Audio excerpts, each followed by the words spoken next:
Hey everybody, it is Trags, Mike Petralia, back with the latest installment of the Jungle Roar podcast, brought to you by the great folks at All Good Home Improvement and Prize Picks, and of course our friends at CINCINNATI Media. Back with me as we gear up for next week, July 23rd. Can you believe it, James Rapien? We're going to be back on a practice field outside Paycor Stadium.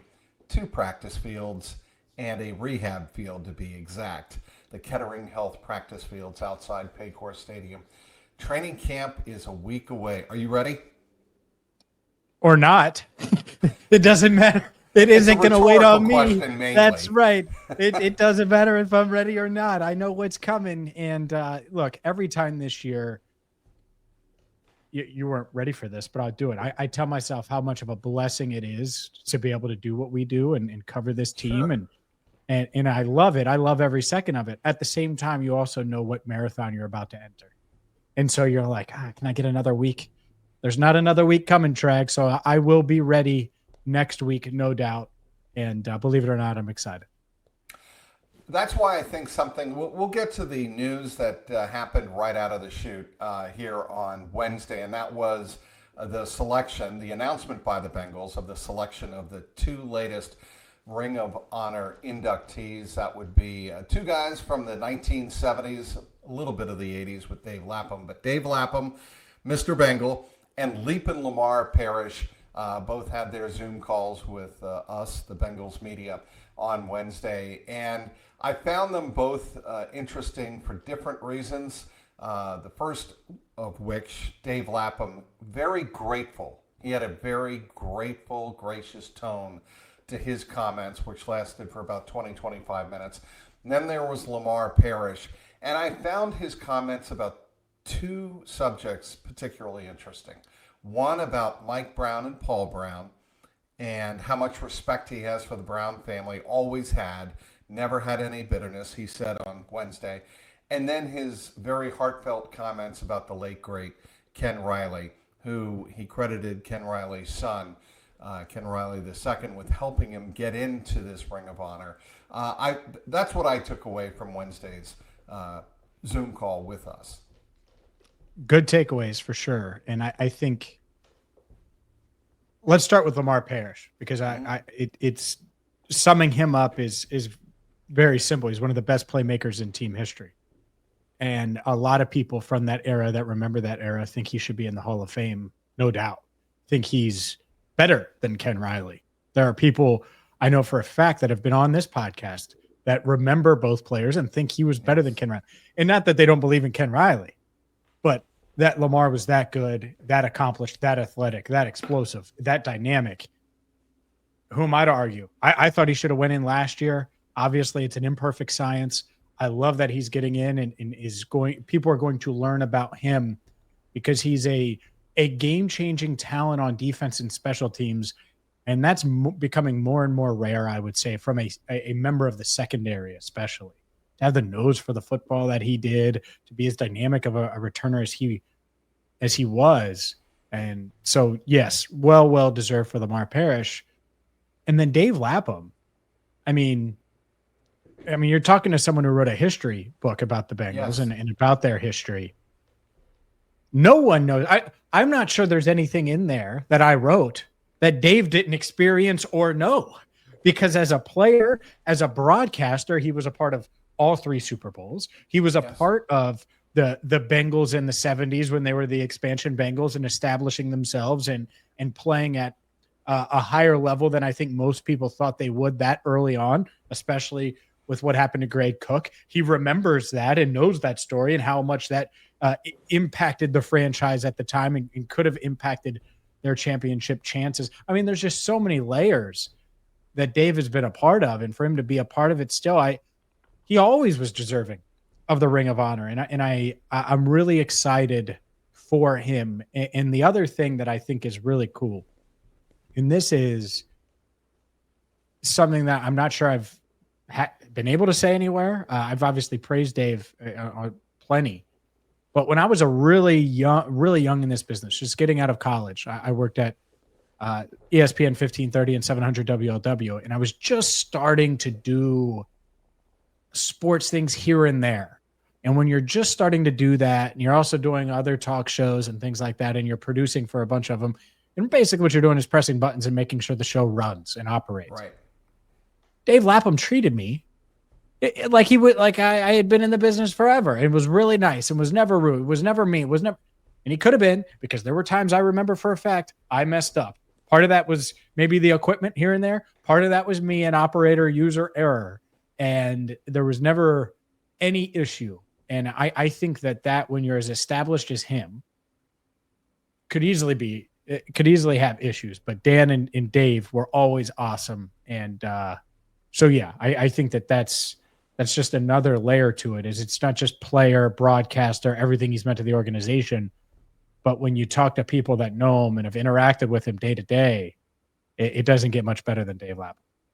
No, and people forget the fact, I think, in this generation, we talk about Cody Ford being a versatile offensive lineman. Dave Lapham played all 5 positions along the offensive line, and they could use him right now. They absolutely could use him right now, and one would wonder if he might not win the right tackle job for the Bengals.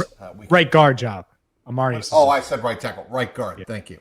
Right guard job for the Bengals. Yes. Well, you are paying it forward, James. That's what you're doing. You're paying it forward.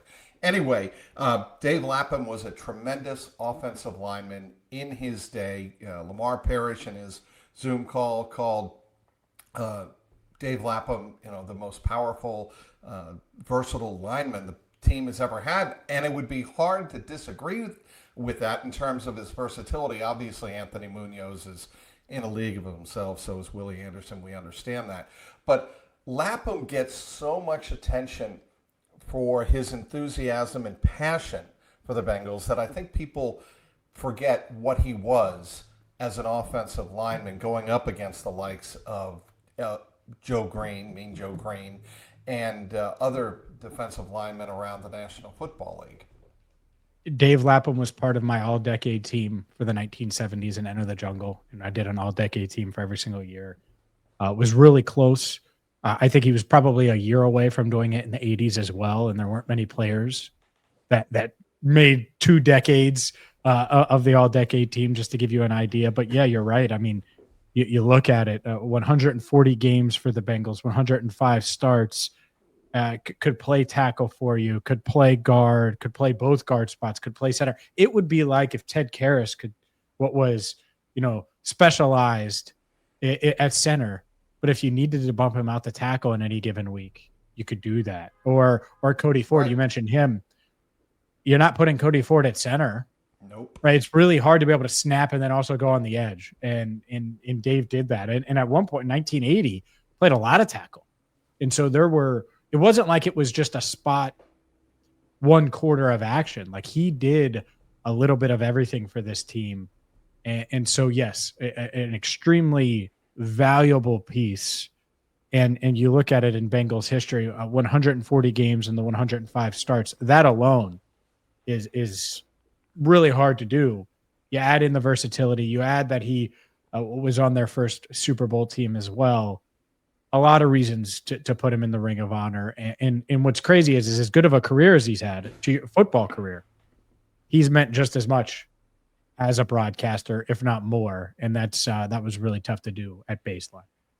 Lamar Parrish to me was Deion Sanders before Deion Sanders. And I brought this up in the Zoom call, and it was interesting because Lamar said, I was drafted because I was an athlete, a pure athlete. And obviously he had some running back experience earlier in his, I believe it was in his college days. But when he got to the Bengals, Paul Brown, who drafted him, said, we need him as a corner. We need you as a cornerback. That was our biggest need at the time. And then he and Ken Riley had sensational careers in the early to mid-'70s, and the rest is history. But I just loved, he was a big reason I was a Bengal fan early on in the 1970s, James. And that was because of the style, the grace, the production, obviously, the playmaking, but the flair with which he played and the grace with which he carried himself. I think he made many instant fans around Cincinnati. So you watched him, and I did. and obviously I didn't watch him. Let me ask you this, because I look at him and I look at the ball production, the interceptions. You have 47 interceptions. You look at the returns and everything he did there from a special team standpoint. Could he have done a little Travis Hunter role in today's game? It's different then, way different. You're not throwing it as much, all of those things, but it's a more open game. It's a pass first game. Even if it was some of the time, do you think he could have been that type of guy? Yes, I do. If he had worked at it, if he had really wanted to work at it, but he was already a punt returner at an exceptional elite level, and he was already a terrific cornerback. A cornerback, you mentioned this earlier, James, that he was so good that quarterbacks didn't throw to him, which is why I think Ken Riley's interception numbers were so high. And if you talk to people who covered the team back then, teammates of both Ken Riley and Lamar Parrish, they would tell you that a lot of quarterbacks just stayed away from Lamar and threw in Ken Riley's direction. And Sure. credit Ken Riley, a Hall of Famer, he made the plays, no question about that, 60 plus interceptions. But with Lamar Parrish, I think the reason he wasn't playing on the offensive side of the ball is simply because they needed him in two other areas. But yes, I think he could have played on the offensive side of the ball. And the reason I ask that is just to give people an idea of what he was as a playmaker and who he was. And back then, you're right. You're not going to be able to do all of it now. Honestly, now he would probably return less punts, and you would use him more on Yes. offense and try find ways to get it. Exactly right. Back then, it's different. The game is different. The style is different, and that was a way to get the ball in his hands. And obviously, he was so electric as a punt returner. Now, I think you'd do it in big spots, and then you'd find ways to get him the ball on offense. But I look at it, and obviously, he didn't finish his career. Played 4 seasons in Washington after the Bengals traded him, and then a year with the Bills in '82. But 8 Pro Bowls, an All-Pro. I mean, this guy, talk about Hall of Fame. If people in the 70s really thought that in real time, that he was better than Ken Riley, well, then he definitely needs to be in the Hall of Fame. And I do think that this can help get there, much like a Willie Anderson a few years ago. He's not in yet, but I think that putting him in the Bengals Ring of Honor, it certainly helps his case. Same thing here. And I hope to see it, because you talk to people that were around then. And by the way, let's just do this. I just look at the numbers just to put it in context. His first 3 seasons with the Bengals, he had 17 interceptions. 17, 5, 7, and 5. That is wild. I mean, I without even looking, I'm sure he's the only Bengal in team history to do that. 17 in an era interceptions. where passing wasn't what it is today. Yep. Remember that also. 7th round pick, by the way. 7th round pick. Incredible. What did you think of him saying that the player that he likes watching the most today is Jamar Chase, because every time the ball is in his hands, he feels like he can score? I love that comment. I think a lot of playmakers in general, like if you were a playmaker in your day, you're going to look at Jamar and just be like, man, because he's just so unique. Like there probably hasn't been another player like Lamar Parrish in Bengals history. There hasn't been another Jamar Chase. There's no one that can do what he does. And the way he attacks the ball, the way he can get open, the way he can get separation, the way he can win after the catch and turn a little play into a huge play. It's truly unique. And so he's so tough to tackle, and he does it in a different way than a lot of these guys that are big time playmakers. But it's special. And it's why, I mean, Jamar could walk away right now and just be go to Paris for Fashion Week and just stay there for Fashion Year and retire from the NFL. And guess what? He's getting into the Bengals Ring of Honor because he's been that special already. But obviously he's got plenty of ball left in him, and he's going to be doing this for the rest of the decade and then some. Chatting up James Rapien of Cincinnati Bengals Talk on YouTube, and of course Bengals Talk Want to tell you about All Good Home Improvement. All Good has been helping homeowners for 32 years when looking for a home improvement company. The number one quality they are looking for, including yours truly, one thing they're looking for is trust with a capital T. For the last 32 years, All Good has been trusted to help homeowners like myself replace their windows, install new vinyl siding, install new gutters, and professionally install a new roof. All Good offers interest-free financing with payments starting at just $99 a month and no money down. All of All Good's products are professionally installed and backed by both a material and labor warranty. Right now, All Good offering a 50% off sale or buy one, get one free.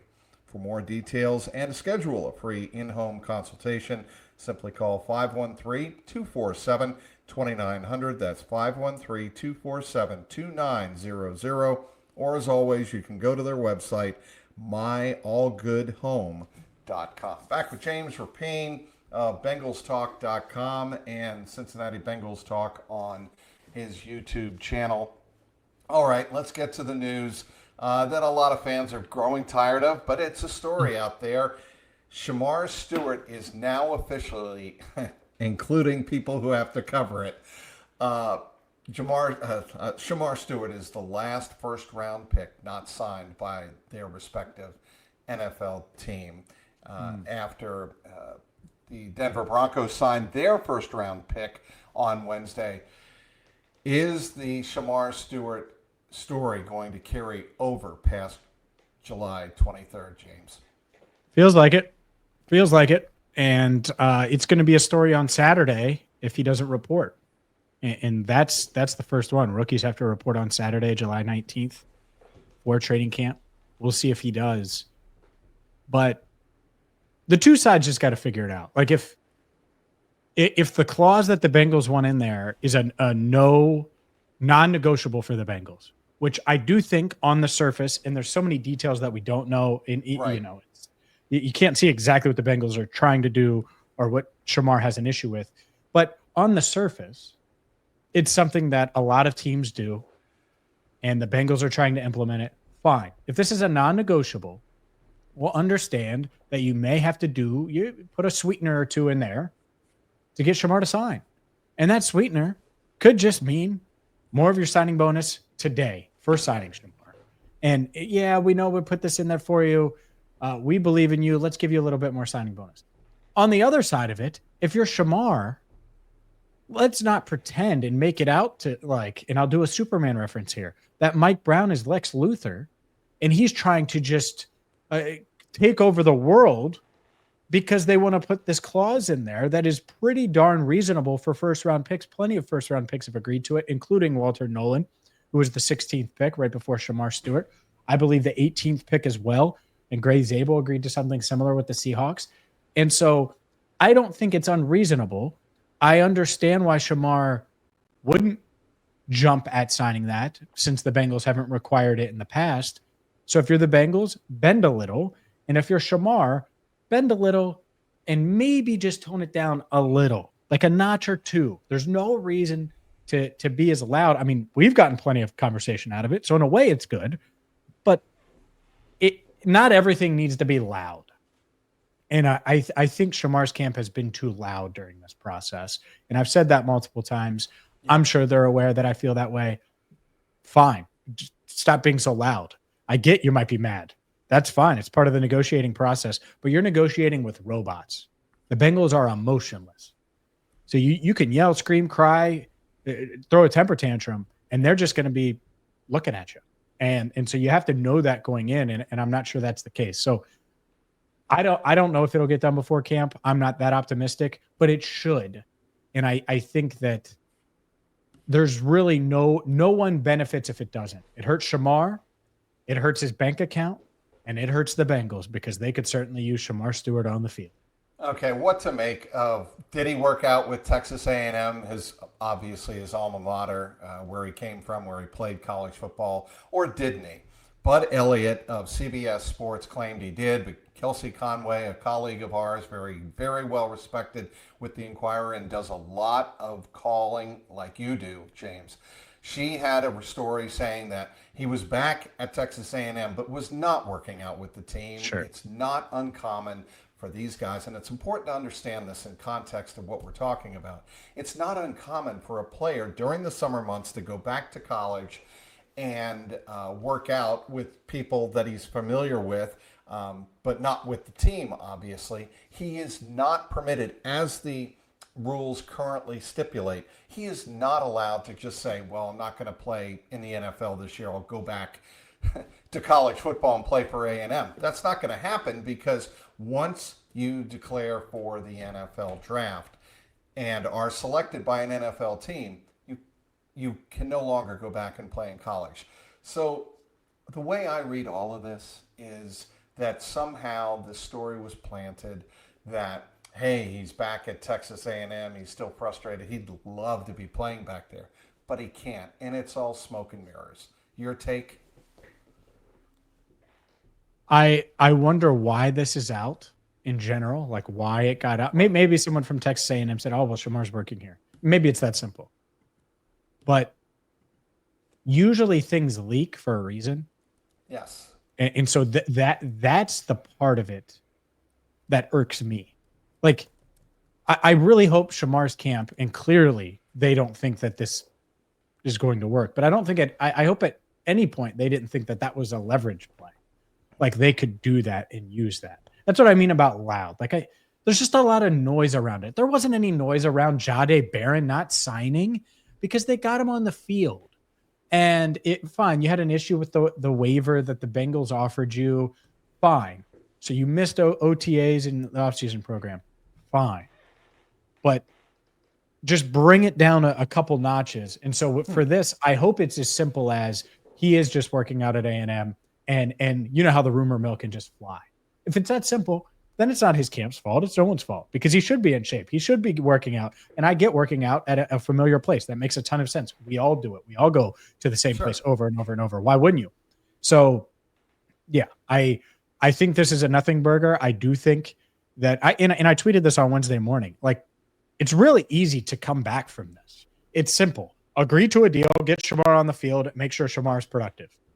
And that includes for his camp and the Bengals. Like, that should be their goal. That should be Shamar's goal. That should be everybody's goal that's involved. How do you do that? You got to get there, and you got to figure out how to do it. It starts with the deal, and all this college nonsense is exactly that. And if anyone is telling him that he should consider that, well, Shamar should distance himself from whoever that is. I mean, I can't believe Zach Hiller has not told him, yeah, I know you'd like to go back and play in college. You can't do that. I mean, Zach Hiller has got his agent. I'm sure he and I'm sure he did. It should be it shouldn't even need to be that far. Like, it's $18 million guaranteed. Like, we understand that, right? He's going to get $11 million this year. Like, that's real money that he's going to get, and it's going to change his life. Like, there's no reason why he would do anything else other than find a way to make it work with the Bengals, regardless of how the negotiations have gone at this point. Okay, let's move on to the other defensive edge that everybody is wondering about. In some ways, drama. A lot more about. What did you think of Trey Hendrickson's social media post, his first, I guess you would call it, comments since his impromptu on the practice field news conference back on, I think it was May 13th? Yeah, I think it's this one is a bit more predictable for me. Like, I thought we would potentially be here. If you would ask me in January, I would have said, yeah, I don't think the Bengals are going to be in a rush to get Trey done. I think they'll try. And I think they probably would have gotten it done. And then the market really shifted and it changed on them. And they gave him permission to seek a trade. That was basically fake. It was kind of stupid. They were never going to trade Trey unless they just got knocked over. I mean, unless somebody made a stupid offer to him. Yeah, but that's smoke and mirror. Like, there's just no reason. There's no because you probably have a really good idea of his value already, and so to go that route, I was critical of them in the moment. Like, what are you doing? But it was really just a play. Like, hey, see, we told you, and fine, whatever. But he knows his value on the market, and so they need to come together and they need to make this work. And what I think is interesting, Trags, I don't think that Trey is going to report for camp on time. I don't think he's going to be on the field. I don't think he's going to be a hold-in. I think he's going to be a holdout. And what's going to be interesting to me isn't how the Bengals react, because like I said, they're robots. They're emotionless. But the guy in the building that knows they need to have Trey Hendrickson to have any realistic shot of winning the Super Bowl this year is Joe Burrow. We've seen him flex his muscles and his power within the organization with T. And Shamar said, hey, we're going down the line here. And they were working on a deal. And he's like, now get T done before moving any farther. Like, the stars flex their muscle. When does Joe decide to go back? Because he was pretty tame about Trey during the offseason program, because I think he knows he's got to wield that sword and use it when he needs it. Pick your spots. How long does it go into camp? Is it after preseason game number 1? Does he say, oh, man, I felt good out there. By the way, they better sign Trey Hendrickson if we want to win a Super Bowl, and they're serious about what. At some point, he's going to do that if they don't get it done. And that's what I'm kind of watching. I don't think it's going to be his first comments of camp. But at some point, if it's not done, Joe is going to say, all right, I'm gonna get Excalibur out. I'm going to get the sword out, and I'm going to show everyone that I'm the captain. You know, so we'll see. But that's what I'm looking at, because there's no true deadline. But, man, it would certainly be nice to have 91 out there. And I do have a contract proposal that if you want it, I can give you. I can share. Please do. I'm acting as the proxy agent for Trey Hendrickson here. Fire away. Yeah. I would offer Trey a 2-year, $76 million extension. He's set to make $16 million in base salary this year. The $76 million, $12 million of that would go to his base salary this year, so he would get a bump up to $28 million. The deal would include a big fat signing bonus as well, so he'd get a lot of money up 40 front. to 45 million. Sure. What, you know, it might not even need to be that much, but it would be a significant signing bonus. So you get the signing bonus, you get him up to $28 million in base salary this year. Next year, a lot of that money would be guaranteed, and his salary would be $32 million. And then if the Bengals want to get out after that, there would be an out after 2026. But they also would be on the hook that following year for $32 million in salary for Trey if he does play at a level that is worth it. And I think he will. And so this way, you get him a lot of new money. You get him money up front. And yet the Bengals aren't going to 35, 38, $40 million. He's not a free agent. The market is nice and the market is booming. But guess what? You're not on the market. And so it's a give and take. And I think that both sides would be leery of offering that deal if you're the Bengals and leery of taking it if you're Trey. But I think that's the happy medium, because both sides would be reluctant, but ultimately do the deal. He is James Rapien, does a fabulous job covering all things Cincinnati Bengals for BengalsTalk.com. Be sure to follow his Enter the Jungle podcast on the Cincinnati Bengals Talk channel on YouTube. Prize Picks is the best place to turn your sports knowledge into cash. With millions of members, Prize Picks has made daily fantasy sports accessible to all. You just pick more or less on at least 2 players for a shot to win up to 2,000 times your cash. Run your game all season long on Prize Picks. On Prize Picks, you can now mix and match player projections from different sports. Combine your favorite basketball players with players from baseball, hockey, esports, and much more. Prize Picks also invented the flex play, which means you can still cash out if your lineup isn't perfect. You can double your money even if one of your picks doesn't hit. Prize Picks also offers weekly promotions that can lead to big payouts like Taco Tuesday each Tuesday. Prize Picks discounts select player projections up to 25% to provide even more value for your lineups. And also remember this, every Friday is Flex Friday. Make sure you opt in and tap the checkbox in your lineup builder to be eligible for the protected play.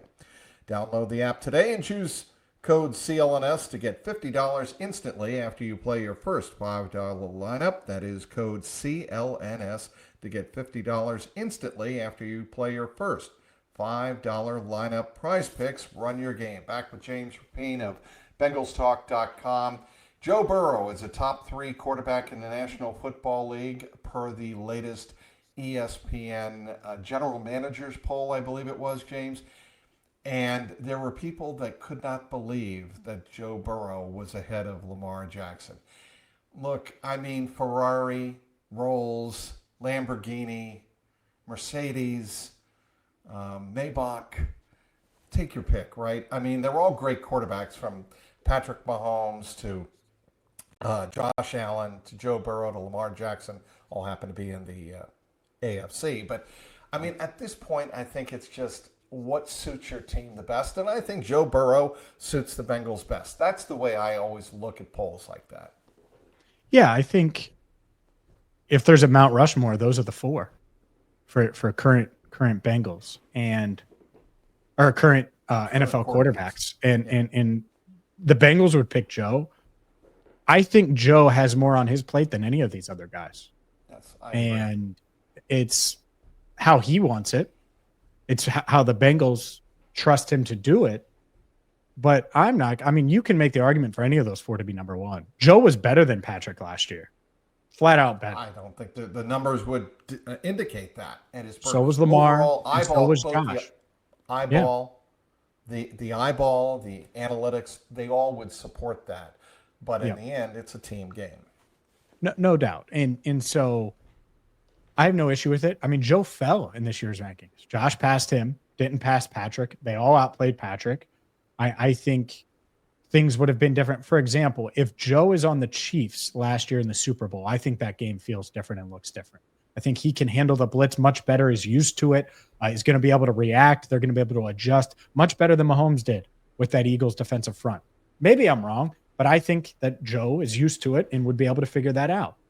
And so they're all different. Lamar hasn't had the postseason success. Josh Allen hasn't necessarily had the postseason success that Joe Burrow has had. Joe Burrow hasn't won a Super Bowl. Mahomes has. He has 3 of them. Obviously has the best resume.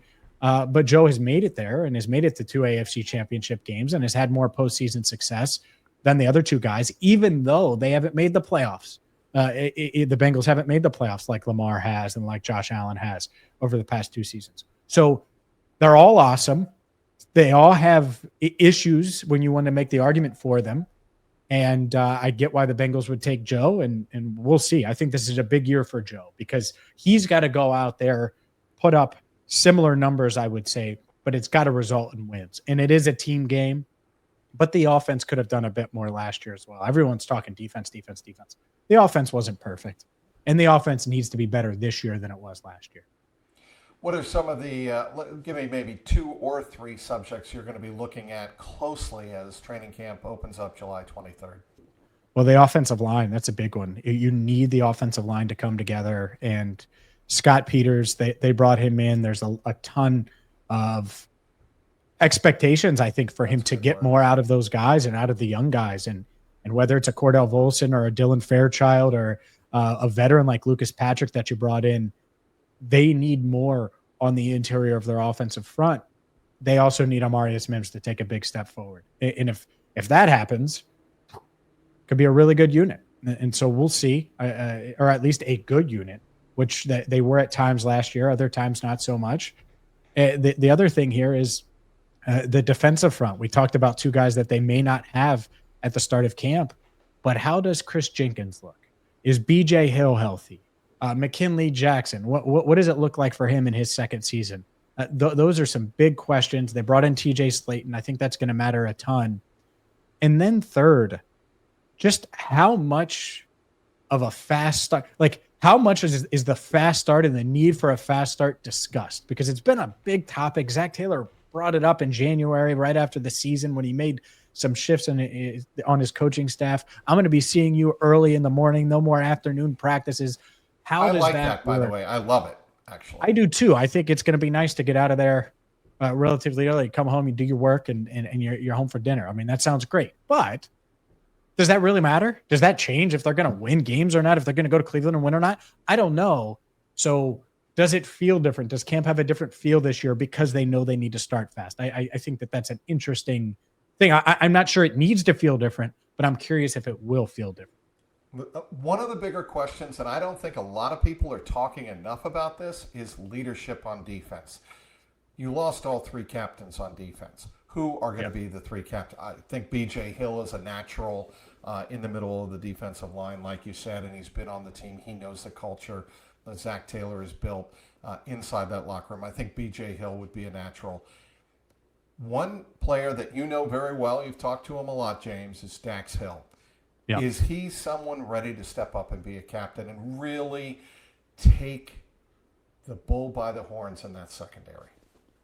Man, it's interesting because I think there are scenarios where you could look at him and say he's captain material because he handles adversity as well as probably anyone on the defense for sure. You know, I mean, Joe's really good at handling adversity. I think Shamar as well. Right. But like everything that he's been through in his first 3 seasons and it, you know, position changes in and out of the lineup, a lot of uncertainty as a rookie. Then he gets demoted essentially and has to move positions last year after 1 year at safety, after Jesse Bates leaves and Von Bell leaves.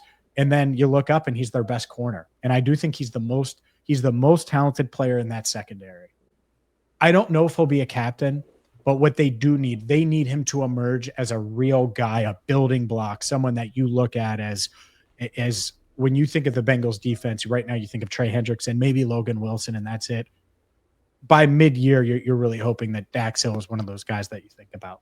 Yeah, I'm going to go B.J. Hill, I'm going to go Logan Wilson, and I'm going to go Dax Hill. And that's interesting. That would be huge. My early projection. I'm going to let you go, James. I've taken enough of your time. I'm going to be seeing enough of your smile. You're in trouble. Face. Earl, I know I am. That's why I'm trying to laugh about it right now.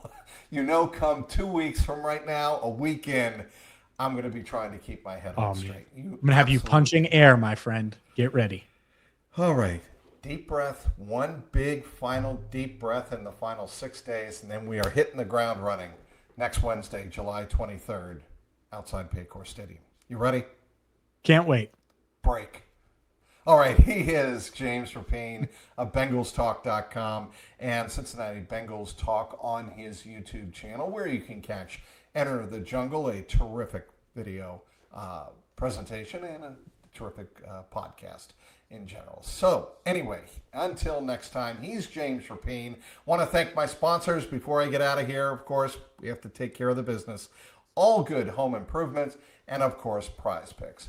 Until next time, keep that jungle roaring.